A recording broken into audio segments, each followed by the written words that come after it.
Yes, Joel, would you like to call the roll, please?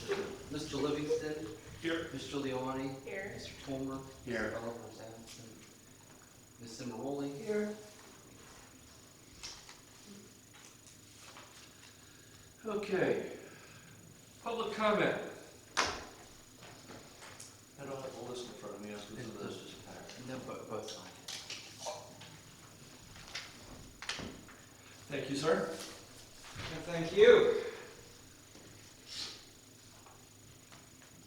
We hold these truths to be self-evident, that all men are created equal, and that they are endowed by their Creator with certain inalienable rights, that amongst these are life, liberty, and the pursuit of happiness, and that governments are instituted amongst men, deriving their power from the just consent of the governed. I think I paraphrased it properly.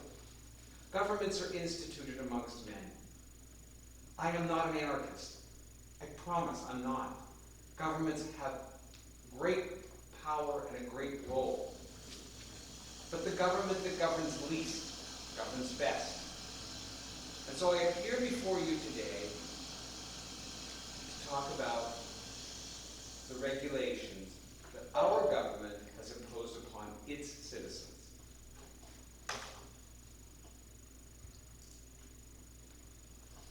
Our government, like federal government or the borough government? State, county, Local. local. Us. Okay.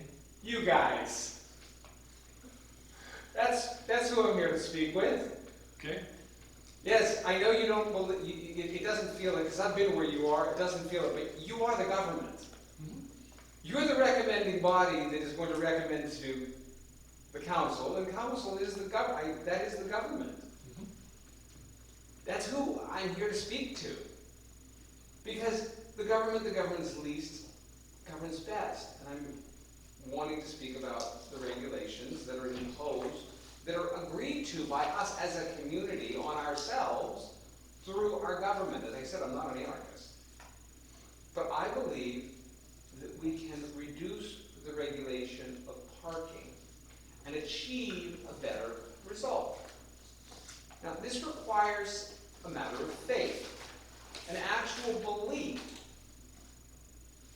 that people are able to make decisions constructively and responsibly without government managing every aspect of their life. Okay? One of the aspects that is actually rather new to mankind is the automobile. Yes, in our long evolution, the automobile has not come about, but recently. None of us remember a time without it, but it isn't thousands of years old. So, I'm trying to get to the point of saying, hey, let me sum it all up. You don't need to regulate how many parking spaces certain businesses need before they can open up. You're saying, well, but that's the way it is. That's the way it always has been. That's what the consultants all told. Well, they didn't tell you because you weren't here in the 1960s and actually 1970s and 80s. Okay? You weren't sitting on this board at that time when those consultants came in and gave numbers which Mr. Cower is obliged to enforce. That's the rule, the law. These are not, oh, you know what, I think that looks good, or I don't. That's not you can't do that as our manager. You have to enforce the laws that our council passes. And our council has passed a law that says, in order to have a restaurant, you need so many parking spaces per square foot. In order to have a martial arts studio, you need how many per square foot, Joe? 1 for every 75 square feet of accessible floor space. See, that's what you have to have. It doesn't matter whether Pat de Blasio thinks that's too many or too few, or even Joe Cower thinks it's too many or too few. This is what the law says. Now, I'm pointing out to this board that there's a lot of things you can regulate. The number of parking spaces per square foot of an education was put into the law because there was this whole new thing of cars. And who was going to be responsible for where the cars parked. And what you now see all throughout the suburbia are vast areas of parking with stores in the middle of them, which now those very consultants are saying, maybe we weren't right about this, and maybe we should put a maximum number of parking spaces on a land use. Justine, you've seen that, right? That's the latest percolating out. I'm here to I'm here to advocate for something really simple, which is stop. You do not need to regulate how many parking spaces a business needs to have. You don't have to do it. Businesses will be very rational. They will have the number of parking spaces that their owners think they need on site. If you want evidence of that, I submit to you Rite Aid. Do you know how many parking spaces Rite Aid was required to have? 0. They are within 300 feet of a public parking lot. Am I, is this counting? Yes. Under our law, if you are close to a public parking lot in this town, you do not need to provide commercial parking. The parking authority is required, will provide that to you. This is a very logical thing that has opened up the potential of our community to develop without the landowner trying to figure out where the parking is going to come from. So if you want to see that landowners are quite responsible, Rite Aid decided that they wanted to have parking all around their big box store, or little box store actually, and so they put the parking that they thought they needed. Last week, you had a man who was here, a man who was here, that may or may not have enough parking for what he's trying to do. This martial arts studio may or may not impact the neighborhood with the number of cars that are coming to them. But I can tell you this, the zoning law did not help either the individual that came before it, nor does it help the neighbors who are going to have to live with them. The idea of a magical so many cars per square foot of educational space didn't satisfy anybody. It didn't work. Got it. It didn't work. So I am asking you to consider taking the current parking regulations and simply removing them, at least as far as the M or that district. Simply remove them, because they're not doing anybody any good. Thank you very much. Thank you, Pat. Bob.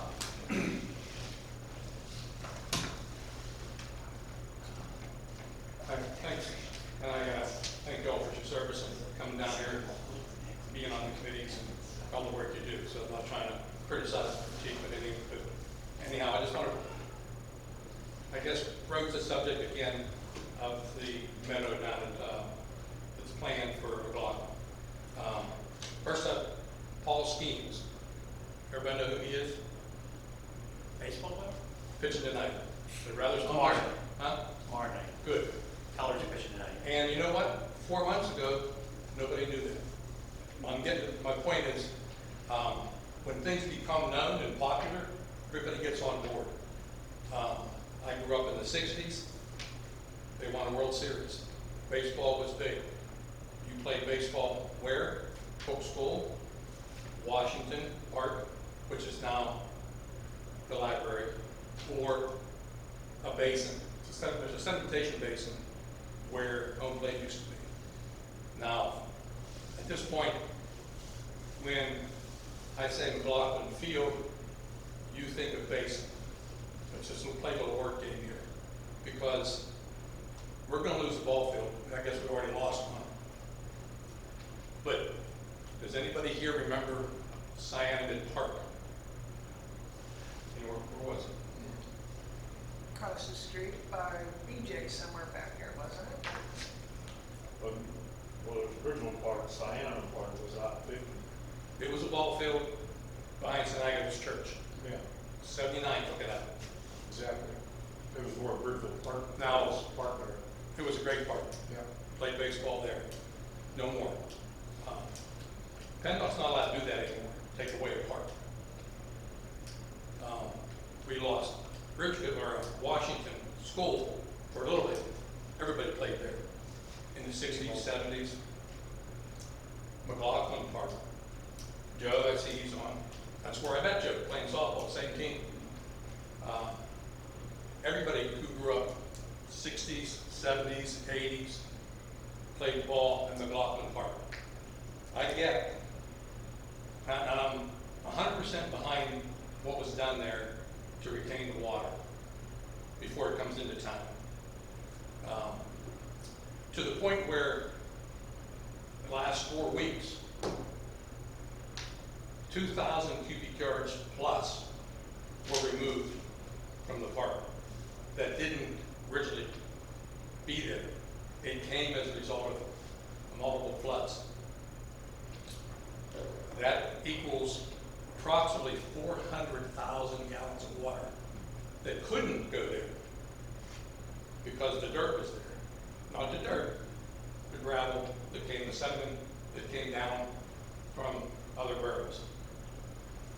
Looking at the drawing I see for the meadow, the areas that are marked as A, B, parts of C were disrupted, removed, excavated in that 2,000 cubic yards that were recently removed. Put the meadow there, A, B, C, parts of C will have to be reclaimed. Maybe there won't be another flood.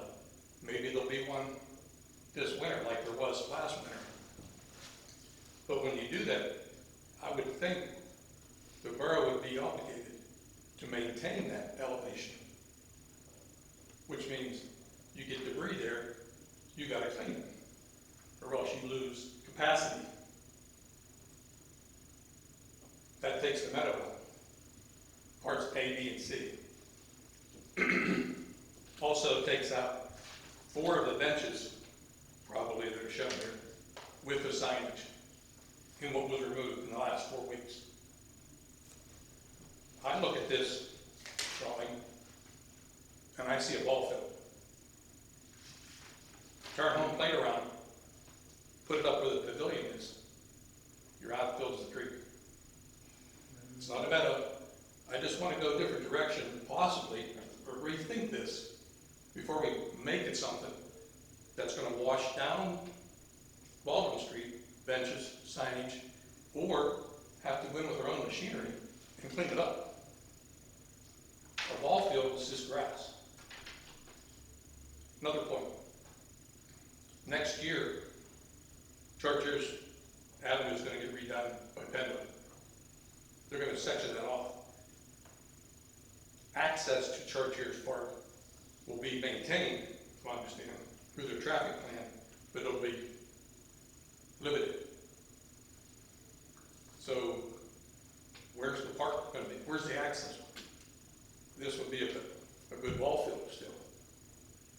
I don't see this working. Debris has never gone up to where this other B is in the plan. So I guess trying to look forward, if we have to remove the debris again, we're going to remove the metal. That's the only point I would make. As I said, over 2,000 cubic yards was removed in the past 4 weeks from there. Steady hauling, 2 trucks, sometimes 3, 8 hours a day, our trucks. And again, I know the need for the water storage, but I think we went in a direction. What can we do to make this not so ugly? And the meadow's that, but I think it could be a different direction and still be storage and still clean it up. But I guess time will tell. Thank you. Thank you, Bob.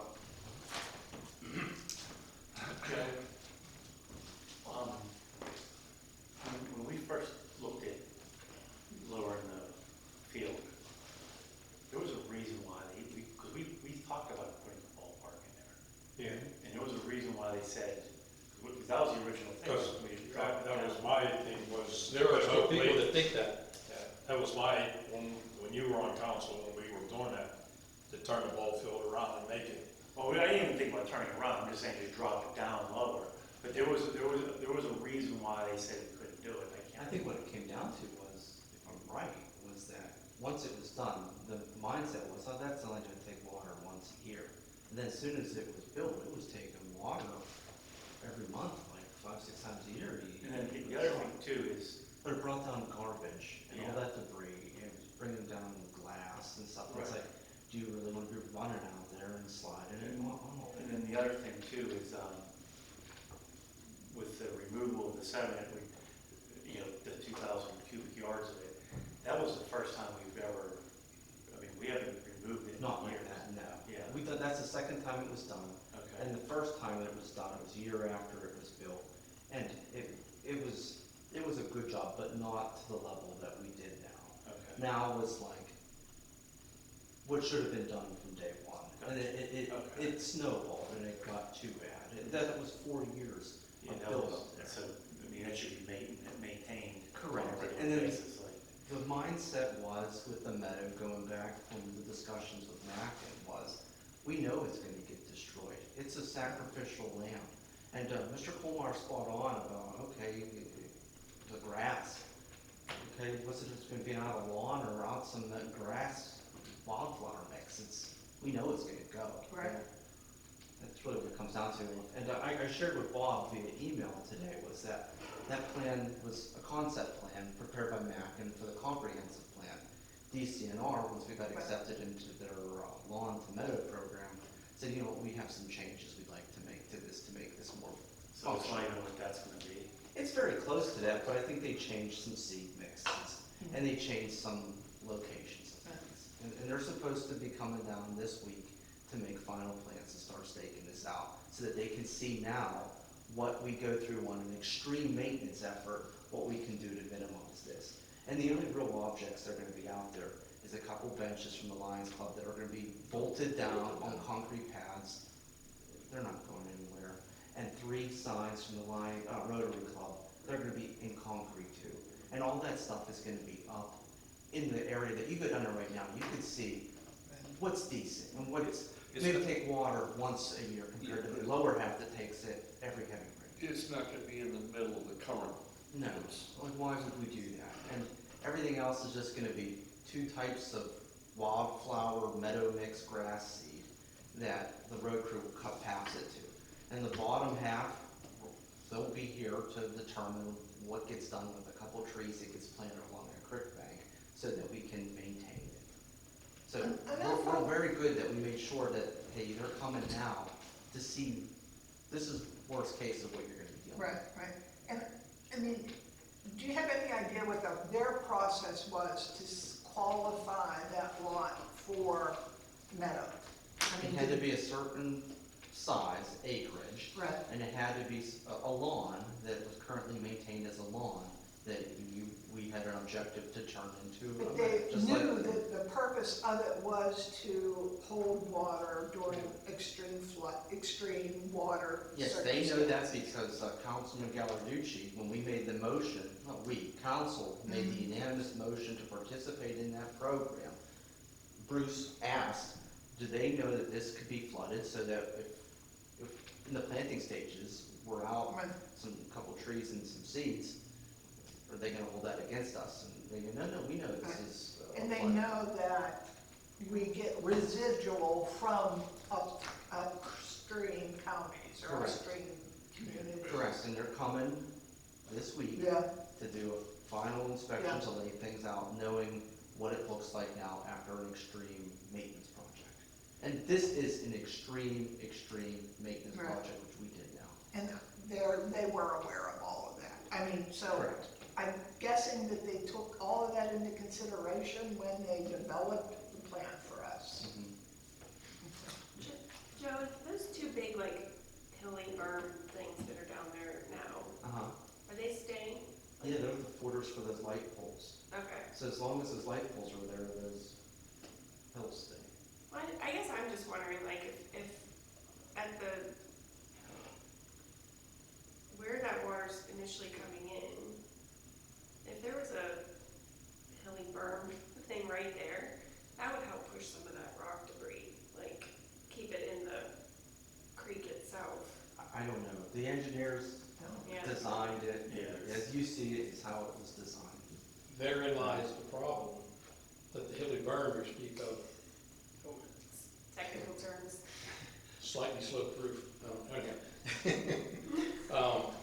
Hilly berm keeps the water from going there.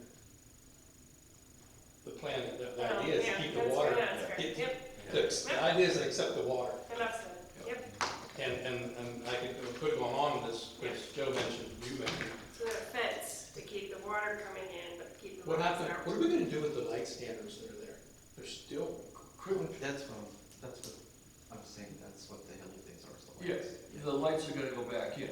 The lights Or the never lights came out. Never came out, so they're gonna stay there as part of the, They could, they're hooked up. they can't function. They, okay. they do function. Because when that fuel project was done, the conduits were put back because at the time, the mindset was to make it an all-purpose athletic field. And then through planning and those kind of efforts, we said, this is more of a flood thing. It takes water, it does its job more than you thought it was. Pat, real quick. Bob, what I think you're advocating for, and I thought what Bruce and you both said about switching the home plate, you're advocating that it be usable for something more than just a meadow to wander through for a few people. I think that's what you're advocating, right, Bob? 100%. Okay? The Is that you usage, shouldn't give up on it the volume of usage that you'll get out of the ball field. versus the volume of usage you Who's get out of the net. gonna drive, park a half mile away, which is maybe a quarter mile from where the parking lot is, to walk through a 1 acre meadow? I see where he's coming from. Me? You'll be by yourself. Okay, yes, I think it would not preclude the use of it as an athletic Design. field. You have a Would six-year not, application. The ship sailed. Yeah. okay, the ship's, well- look, The for sign- what it's worth, I'm right here with Bob. And it would be nice if DCM, when you bring them down there, Joe, it would be nice if you talk to them It's about. not me bringing down your path. No, The it's Borough council. Council signed a contract with the state. Yes. To You put it that way. have an obligation, like, we already signed it. It's, Okay. now, no offense, Mr. Kumar, like, it's done. You're 2 months too late, Bob, you know? It's been Okay. on agenda, it's been talked about. No, I know it is. I didn't Yeah. see the 2 months until I saw the 2,000 cubic yards move. Okay. Yeah. All right. Bruce, real quick. Yeah, in comments to Mike, we wanted to wait to see what happened. The ball field got put on hold to see how much effect the creek was actually gonna have filling it in. It was a wait and see, and the first year, that thing got slammed big time.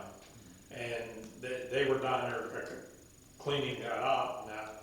So it basically was, crap, wait, to put a ball field in there, it's not gonna work because we constantly have to clean it.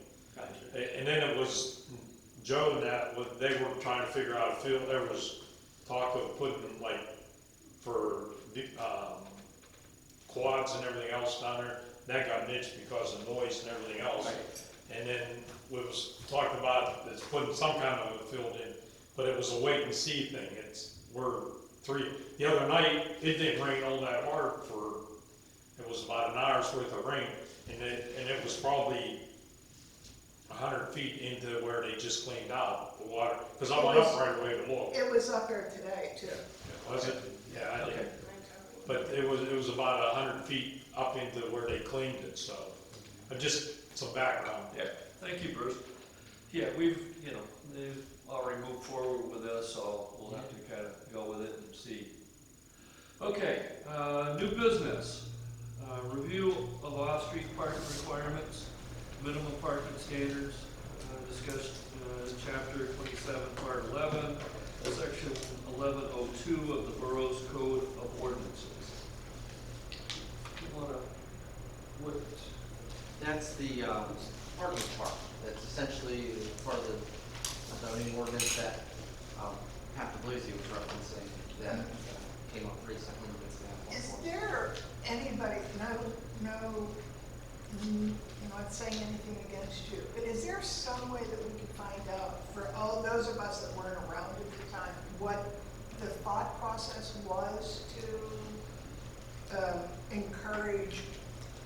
number of spaces? Yeah, you look at, But these are standard. yeah. Are they? Pretty much, I think now what you see, there's a planning paradox changing, where instead of going to minimum standards, it should be, you're thinking maximum standards. So I think that's where you have this I mean, change. I look at this and it's like, you know, there's like a laundromat. And it's one space for every washing machine.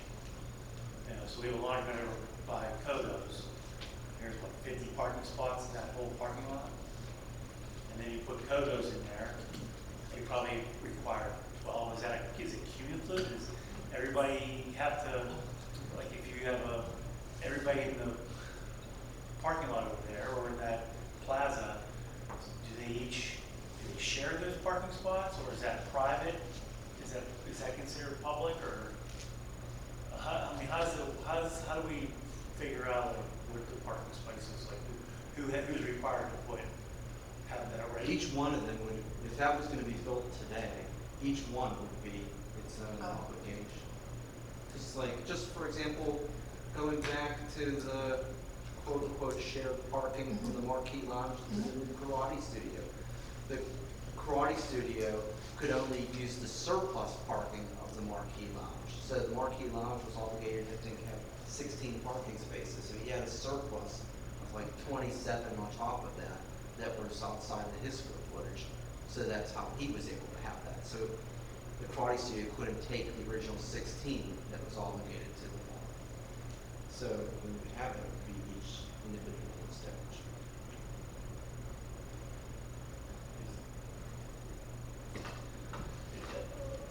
You don't want to see a business like the Marshall, the new studio one in Omaha, have a hard time doing something that seems obvious.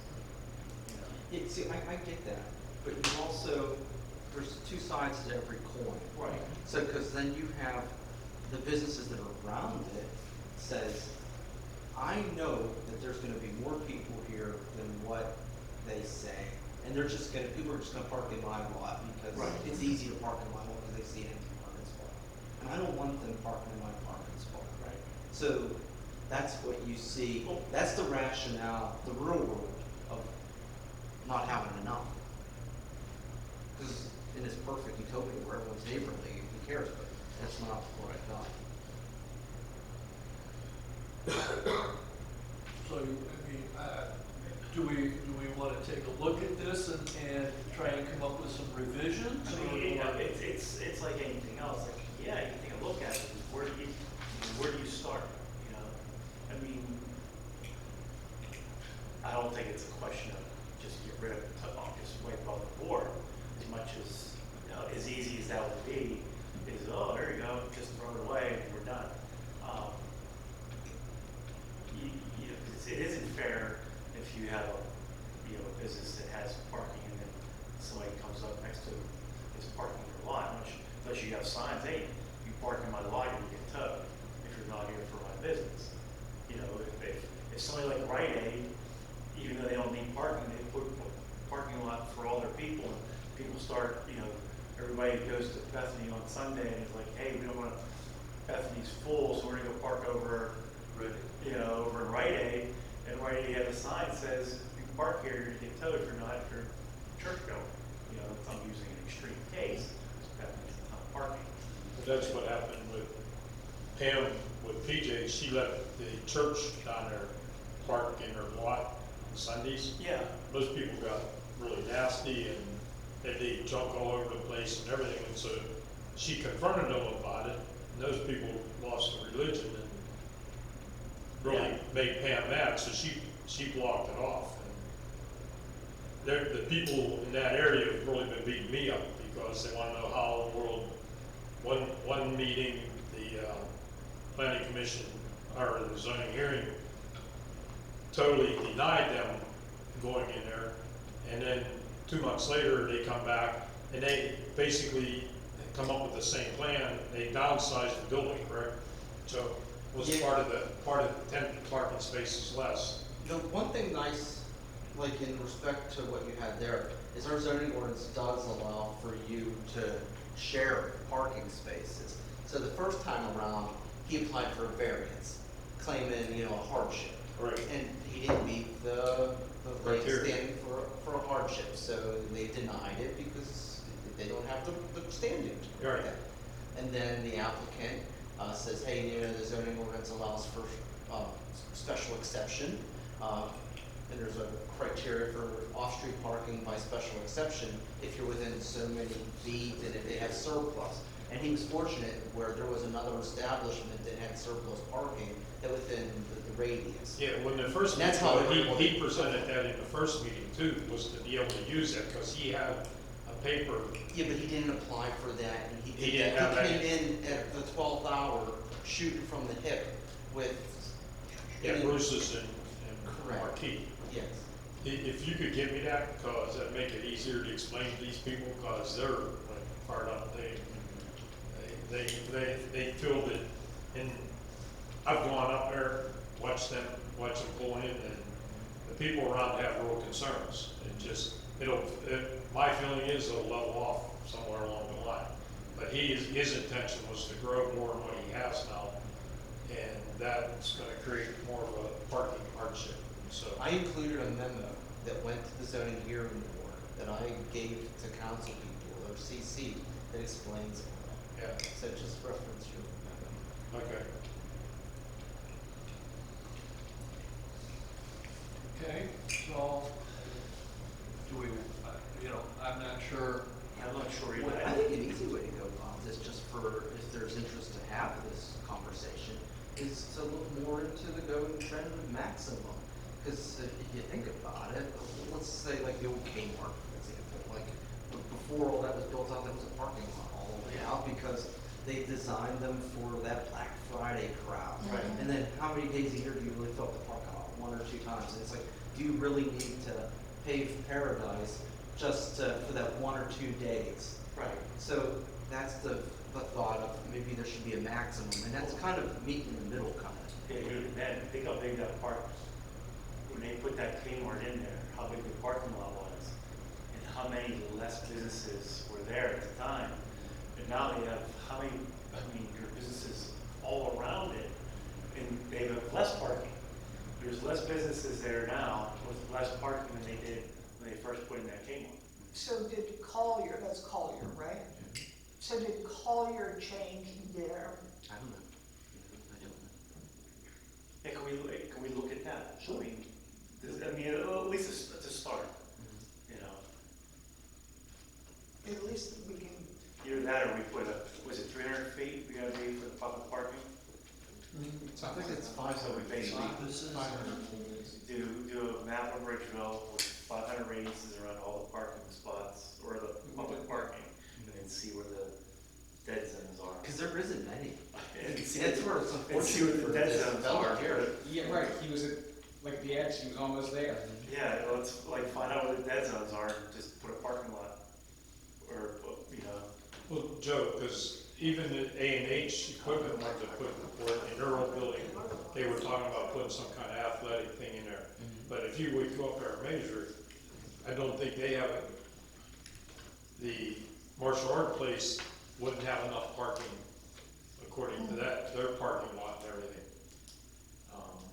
If, say the martial art place went to go in there, he'd probably be right at close to just enough parking spots. If you make parking across the front of the building.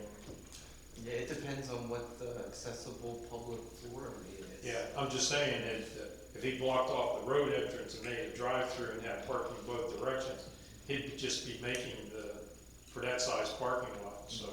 Yeah. okay, All right, so we're gonna look into maximum parking, Collier's regulations, and the 500 now. We could do that. Cool. okay. I could do that like GIS, so it won't be. Jumping back here, adoption of minutes from June 24th, 2024. I'll make a motion. Second.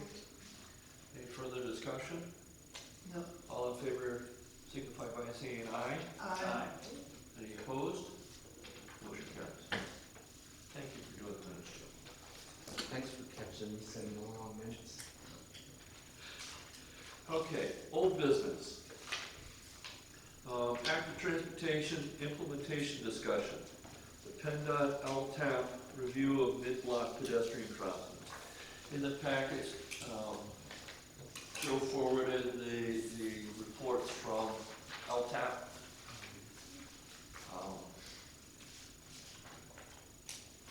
Do you have anything to add, Joe? No, there really wasn't anything new that he recommended that really was outside of the active transportation plan.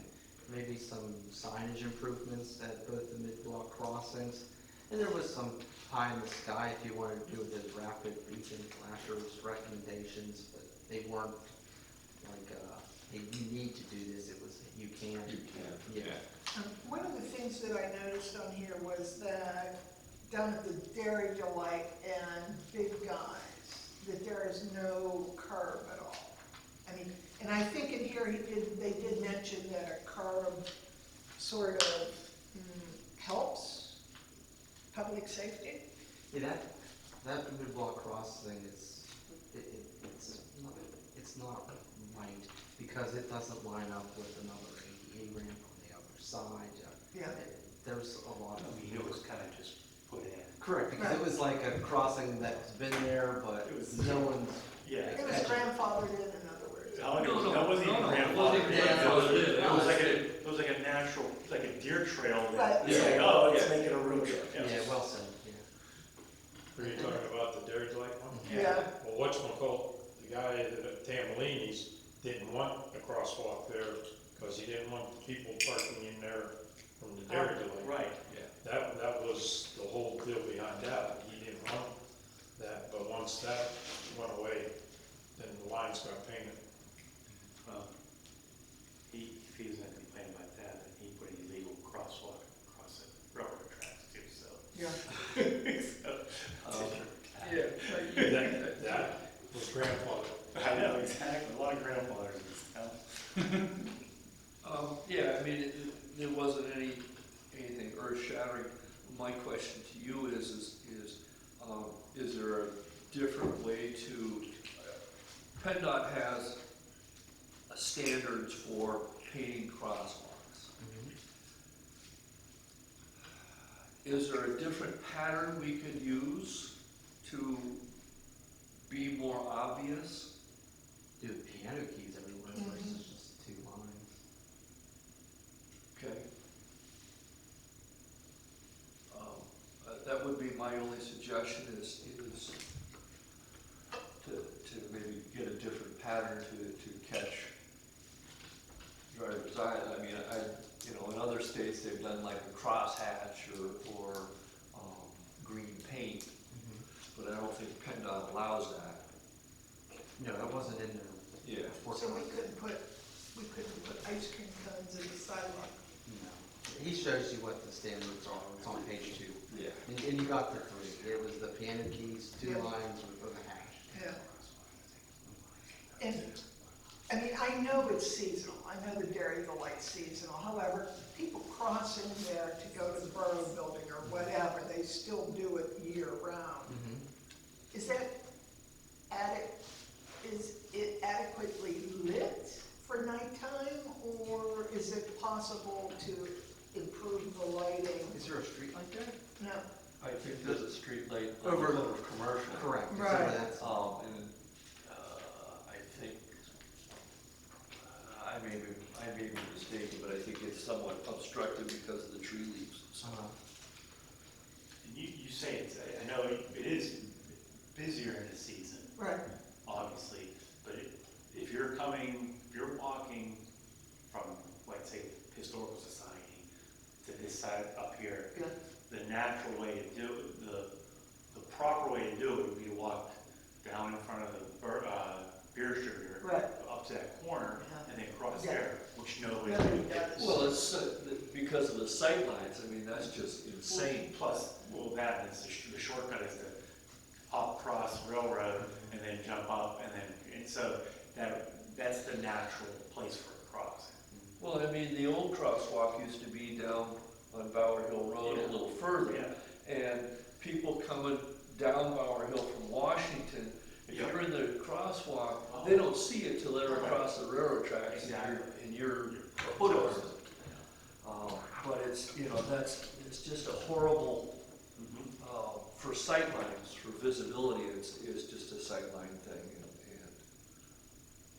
Just that being the logical place to cross, is that a legal place to cross? Meaning that if someone gets hit there, once you paint the lines, are you liable? Being the grandfather, not. I'm not a lawyer, I don't play one on TV. I know. But if you don't know, we don't know, But- the lawyer will know when he gets. Yeah, but, you know, PennDOT's definition of crosswalks, Mid-block is tough. yeah. Yeah, but there, you've got Commercial Street there. So, if you go from curb to curb, I think technically there should be a crosswalk there. Should be up closer to it. That's County Road? Commercial is. No. Bartles is Fire is County? No, that's ours. What? They're both borough. It's all borough, right? Yeah, It's all borough. it isn't, yeah, it doesn't, Allegheny County doesn't take it until, yeah. Yeah, exactly. But that's just for the maintenance of it, that's not for the, that's not our jurisdiction. We're just cover the maintenance on it.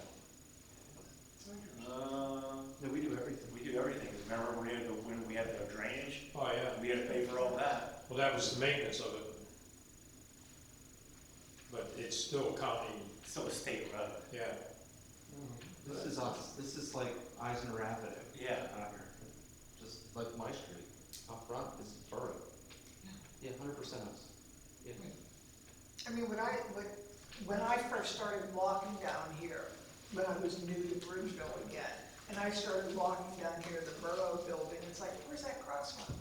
I mean, you can't even cross to go into the Borough Building safely. Hey, we don't have, there's no curbs, I get that. Right, But would it be beneficial, like even if you look at this satellite view, or not satellite, the aerial view looking down, like where Dairy Delight is in the Pizza Place, it's just asphalt.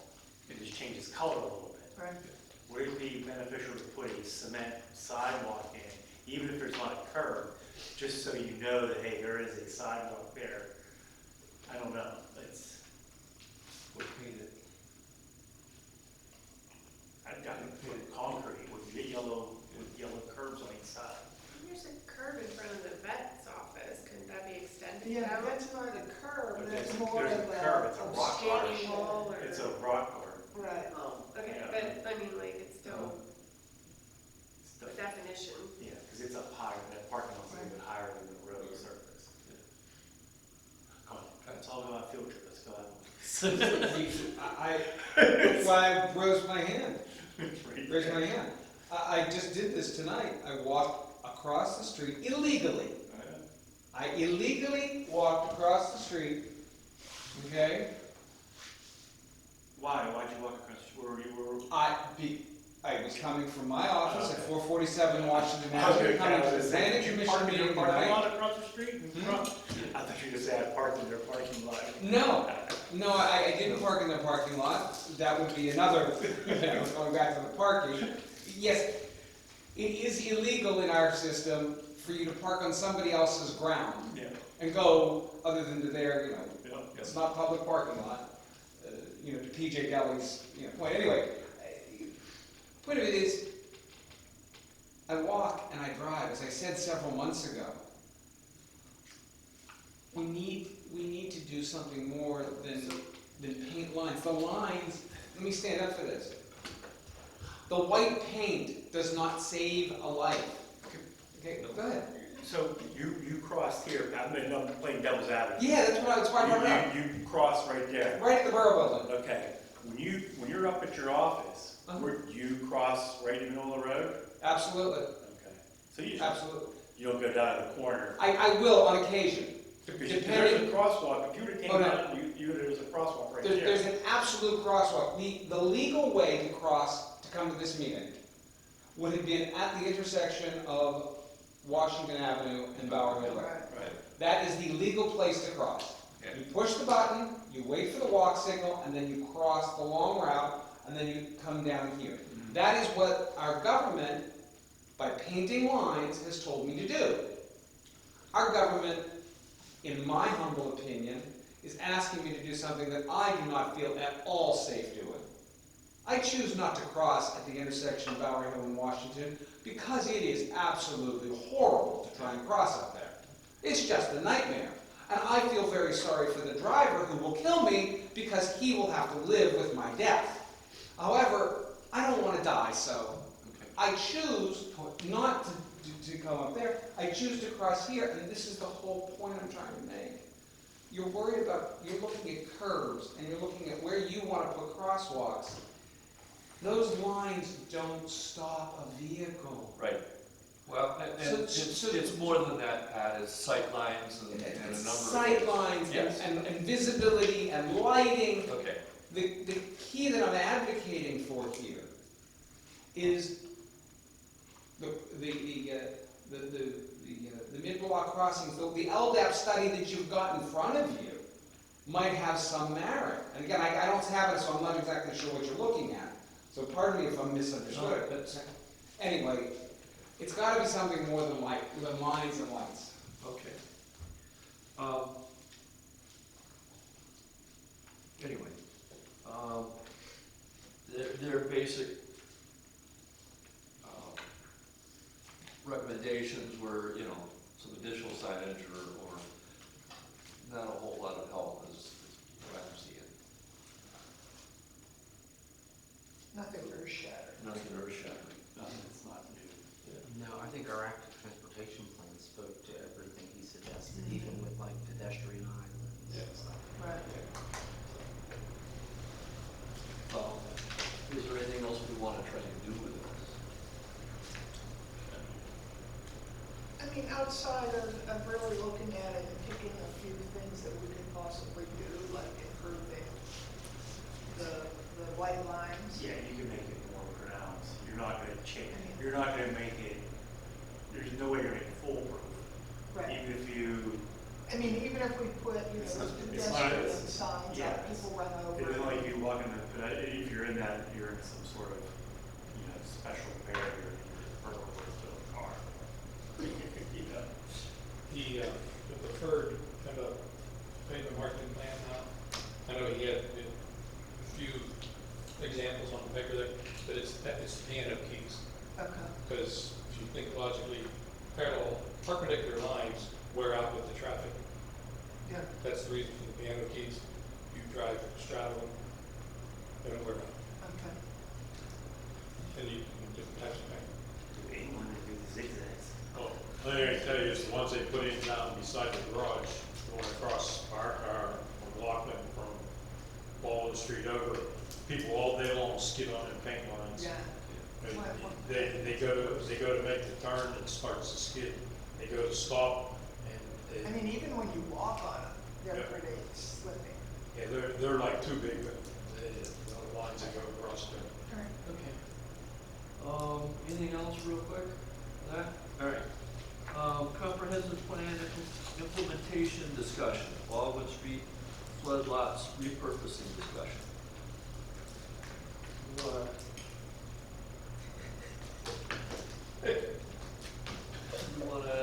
There was a discussion about taking, redoing. One of the things that we had talked about was moving one lot forward so that we can get some momentum on it, so that we can go to council and say, okay, this is what we would like to do. And the decision, the best place we thought, Melissa and I looked at in March of this year. And the biggest lot, the best lot we think at this time is the lot behind the beer store. And that we would like to put in a bee or pollinator garden. Thank you very much, because it already has 3 trees on it. All right, it's flat. It does withstand. I have pictures of it flooding this last flood, so we know that it does flood. But I think that we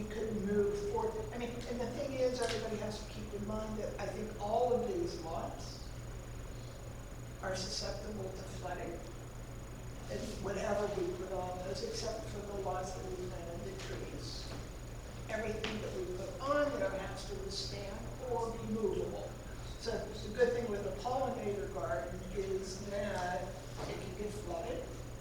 And, hey, you know, if we have to replant, then we replant. And so, So it's a cheap. right. Yeah, get something with some floors. Yeah, I mean, it's, the pollinator garden was one of the top requests from the community during the survey. So we're, Check the boxes. Right. And I mean, I had, you know, Melissa contacted the Audubon Society. yes. Yeah, so they suggested that we can, even though we're a community, we could participate in their certified backer habitat program. And I'm doing that at my house, so like they have somebody come out, do a walk through the property with you, offer suggestions on what you would lay that out, you know, what you could do there. And then, once you get kind of your planting done, they would come back and like do the certification. So that'd be something else that we could then, you know, put a sign up and. And, you know, I was thinking that if we do something like this, then we need to start thinking about who's gonna design it, okay, what the cost, potential cost could be to the borough or to the budget. Who's gonna do the maintenance? Is it going to be volunteers? Is it going to be public works, that sort of thing? So I think there's a lot, there's steps that we need to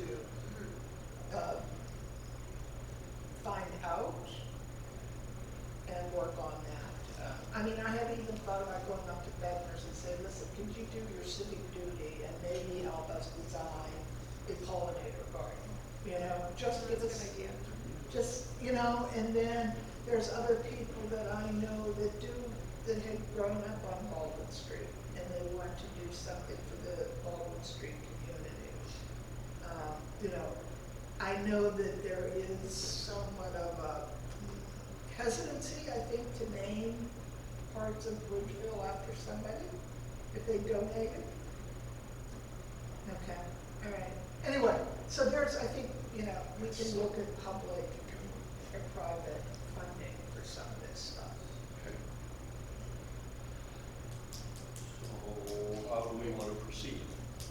And I think we just need to, in order to do something and present it to council, we need to figure out those questions.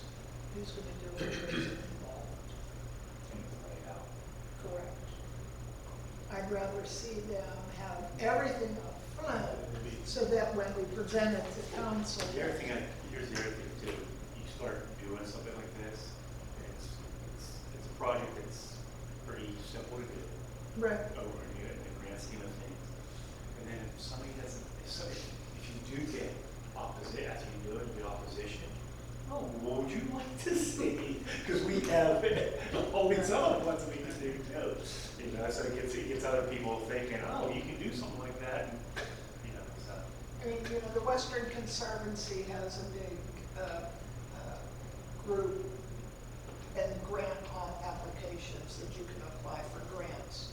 And they have a lot of training courses depending upon where you are in the process. So, you know, while I'm on vacation, I'll call them. Well, they might have some design plans that Right. they can just, Right. because I did find some on the internet. Yeah.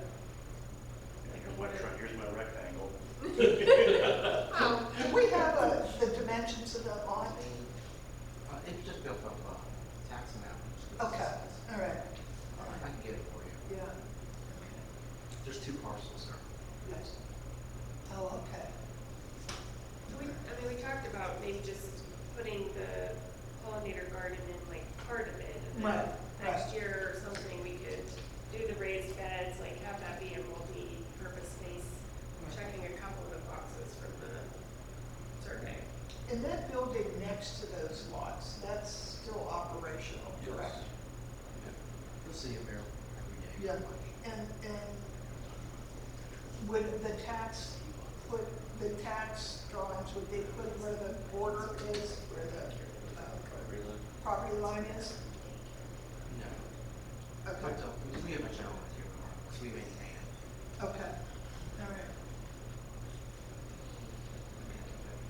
So, I know we talked about doing something in the fall. I don't know that we're gonna be able to get everything accomplished in order to present it to council in the fall. So, But I mean, if we start, as long as we're making progress in a forward motion, right. I think, it's all good. It's the easiest of the lots, I think, at this time to do something with.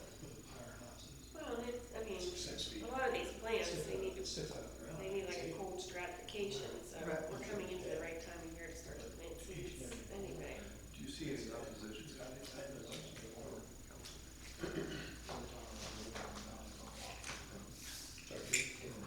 Well, I mean, we're working from the survey, Yeah, so. yeah, All right, so, I think we continue Yeah, to go forward with this. I mean, let's get a plan presented, There's only so many things you can do in these lots. Yeah. right? And there's multiple, you can say this one, you can just go right down, all right, here's the top 6, we'll do all, you just want to do one. You know, we're gonna get to your idea soon. Yeah. We're gonna get to your idea, we're gonna get to your idea, we're gonna get to your idea. You know? Checking them off one at a time. And I'm always depending upon what is the cost benefit versus, and I sit there and I think, and I know it's a small ticket item, but, Public Works doesn't have to mow these lots, or take care of them, they can go off and do something That's else. you do the holiday project. Correct. So, Well, yeah, and we can leverage like our Earth Day initiative, right. like for spring cleanup, I mean, there's already other things in the works. Okay. Anything else? Any other? Okay. Last chance for the peanut gallery. Thank you very much. I'm an observer. What kind of bees? Whatever happens to Killer fly by, bees. whatever happens to fly by. Okay, I'll take it a motion to adjourn. I'll make a motion. All in favor, signify by saying aye. Uh, Opposed? Okay, wait. Melissa. No.